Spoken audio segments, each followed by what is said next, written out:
So let's get into it because the WNBA finally responded after this entire "what is a woman" controversy blew up in their face. Former NBA players started openly challenging the league's eligibility rules, basically forcing the WNBA to answer a question it clearly did not want to touch. And now, instead of ending the debate with a crystal clear definition and policy, the league is accusing critics of acting in bad faith.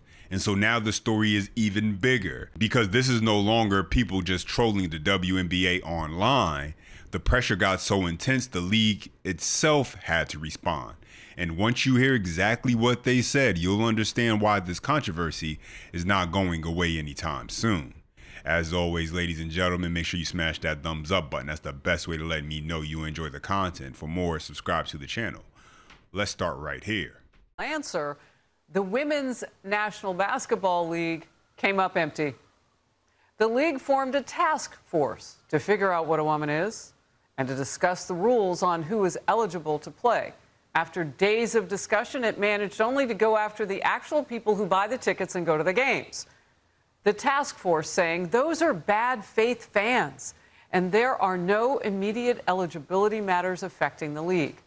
Former NBA star Enes Kanter Freedom is pushing the issue of men and women's sports. He's officially declared for the 2027 WNBA draft after posting, "The WNBA says a woman is anyone who claims to be one. So if I say I'm a woman, you have to accept it. Those are the rules the WNBA created." Why does anyone get to decide whose journey is real and whose isn't? And this is exactly where the WNBA's response creates more questions than it answers.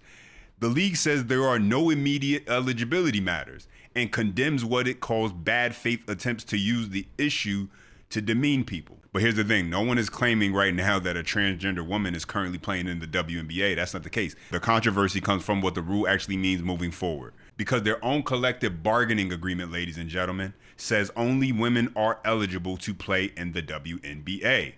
Yet, according to the Associated Press, it doesn't provide any specific language dealing with gender identity and sex assigned at birth. And so they can nip this all in the bud by being very specific, but they choose not to do that. And that's the loophole that you have these former NBA players, Enes Kanter and Royce White, are deliberately trying to expose, declaring themselves eligible for the WNBA draft. So calling what they're doing, challenging this bad faith, it still does not answer the underlying question, ladies and gentlemen, does it? If the WNBA believes that eligibility should be determined by biological sex, then put it in the rules and case closed. But if the league actually believes that transgender women, as they've been saying in public, they're welcome. They're not going to discriminate. They're not going to oppress other women, including trans women, then, well, this is where we are.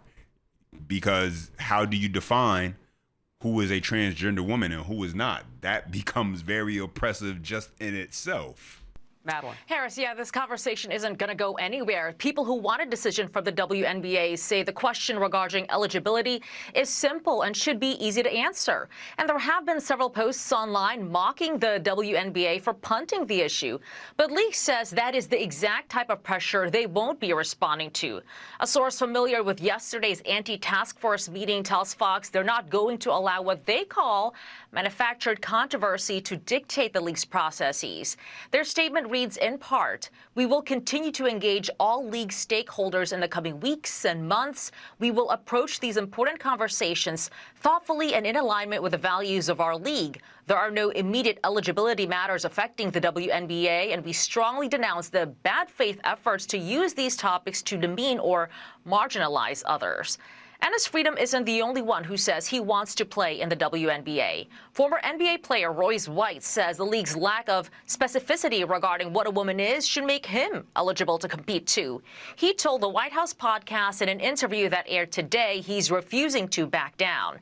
And as the controversy escalates, the head of the WNBA Players Association is now calling on Commissioner Kathy Engelbert to take on a larger public role.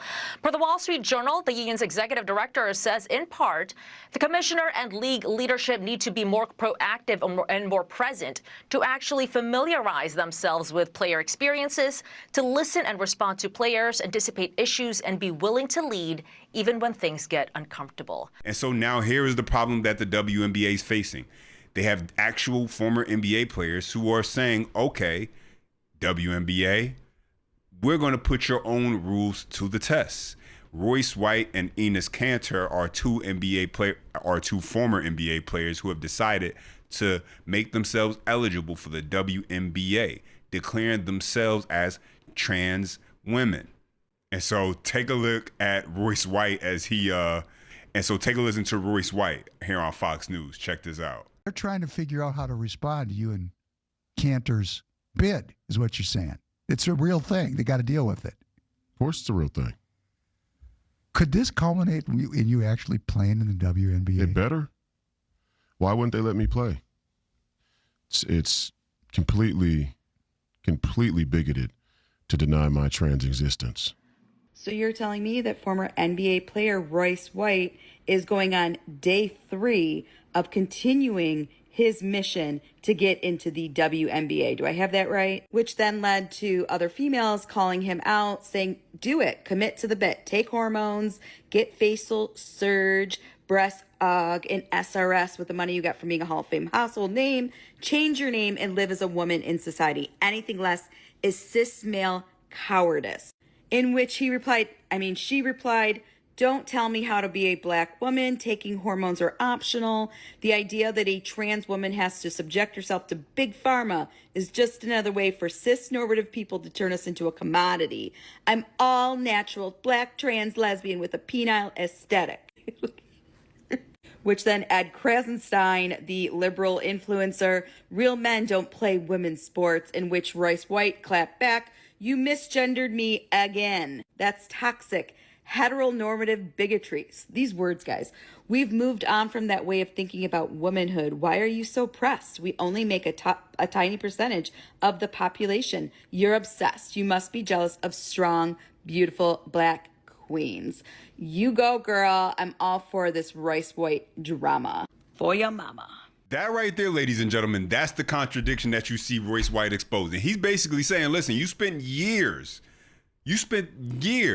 wanting to die on this hill that gender identity should be respected. That's the hill you want to die on? Fine. But the second that he claims that he's a woman and wants to make himself eligible for the WNBA, suddenly now there's guardrails. Suddenly now there are stipulations and certain barriers of entry that would make him a trans woman. That's not how it can work, because if you can't define what a woman is, when you're asked what a woman is, the league can't actually define it, then how can you then discriminate against someone who claims that they are a woman? Which is why all of this is absolutely hilarious to sit here and watch, ladies and gentlemen, because the fix is pretty simple. It's like having a plumber come out and spend 20 minutes talking to you and 3 minutes doing a job. It's not hard to figure out what the solution to this problem is. But the WNBA, no, they don't want to go for it. And so what they're trying to do is dismiss what Royce White and Enes Kanter, they're trying to just dismiss what they're doing as a stunt. But guess what? It still doesn't answer the actual question of eligibility. Because then, if someone who believes they are a woman and they say they are a woman, if that is not enough for you to recognize them as a woman, then exactly what is? And if you're denying Royce White and Enes Kanter, are you also denying other individuals who say they are a woman but don't really have all the, proper biological equipment that lines up with that? What are you saying to those folk who you claim to represent and accept? And that's why this stunt is generating so much attention. Listen, Royce White, Enes Kanter, these guys don't actually got to end up on the roster. I mean, that would be freaking hilarious. It'll never happen. There will be no WNBA team that actually would draft them, put them on a roster, give them a jersey, allow them to go out there and compete against biological women. But that's not the point, ladies and gentlemen. He just has to force the league and the defenders of this whole insane thing to explain why they draw the line at him. But take a listen right here as Joe Rogan tells comedian Shane Gillis that the WNBA has painted themselves into a corner because they're idiots who can't define what a woman is. Check this out. All right, how about that WNBA? Hiccups. How about it? Fired up. Yeah. Woo. That dude who wants to qualify for the WNBA, what's his name? Cantor. Yeah, he just Two of them did now. trigonometry. Oh, jeez. Freedom. Yeah, Rounds. hilarious. He's getting into podcasting. Yeah, of course. Smart move. Look, Yeah. it's a great Yeah. move for him. They've painted themselves into the most loony position where they can't define what a woman is. I like when he went after LeBron. What do you say? And he's like, hey, you're always stopping about human rights. And you're like saying NBA should go to China? He's like, Right. what's, come He on. had a good one a while ago about, I think, the leader of Turkey? Turkey. What's his name? Merjavan? No. Just making that up? Asturion? Constantinople. Yeah, I remember that was like his first controversy. Yeah, that's when he was like, yeah, his like, family had to you- disown him. Yeah, they're like, you can't come back to Turkey. Yeah. So he's like a troll. No. He was Back like then, that was a rebel. like- Oh. It was badass. That was a good one. Okay. This thing that he's doing where he's pretending that he's a woman is very smart. Like, in this day and age, we almost need someone that's a public figure to do something like that to show everyone how ridiculous it is. That some psychopath can just pretend that they're a woman and knock women over on the court. I got to take this out. Norman's a fucking woman, dude. And the corner that Rogan is talking about, the WNBA's problem is that, okay, if you want to say that Royce White and Enes Kanter, they're trolling them, fine. But you can't actually definitively say that. Not without just making yourself sound like an all-out hypocrite, really. And so the stunt is just really designed to force the league to establish objective eligibility standards. Ultimately, one could argue these two men are doing more for women's rights than what the WNBA is actually attempting to do right now by not stopping two men from being able to be eligible to enter their draft. Like, that much shouldn't even be possible to even be able to file the paperwork. You're like, hold on, you're a guy. You can't file paperwork to be able to be eligible in the WNBA draft. That makes literally no sense. The fact that they can even do that shows the ridiculousness of this league. But take a listen to CNN as they try and explain this somehow, only as they can. Check it out. Appears to be performance, publicity stunt, whatever you want to call it. The WNBA commissioner said that player eligibility remains the same and preserving the integrity of our game and ensuring fair competition will always remain among the league's highest priorities. How likely is this move going to advance the league's discussions here? What do you think about that? I think that the PA, the Players Association, as well as the league, will probably be a little more clear about what they mean by women playing in the WNBA. I think, unfortunately, those two retired players were looking for some attention and trying to prove a point, and they may have gotten the attention and proved the point they wanted, but they've just added to what I believe is such a disheartening time for a league that's been around for 30 years, correct? And it's still very young in terms of in terms of what a league should look like, a professional league should look like, and they have just gotten to the point where they finally have the attention that they deserve, that they've worked so hard for all of these years, and people are co-opting this message. Now, Pamela, I know you know this, but when this league started, these women, it was sweat equity. It was for the love of the game. They were making maybe $15,000 a year, and they had other side jobs. They were doing it because they loved to play basketball because there was no professional league for women. And so now we have people changing the entire conversation, and they don't deserve this. It's really unfortunate. And the true fans, the fans who have been here from the beginning, not these flyover fans who just joined, who are causing the ruckus, are really disappointed because there's some excellent basketball being played by these ladies, and they will continue to keep the main thing and try to quiet this narrative, oh, what is a woman playing in sports? I think we shouldn't even answer those questions. I understand Sophie felt like she had to say something, but there's no way in today's political climate that you can answer a question like that without someone else giving you some push and some shove about what you're really trying to say.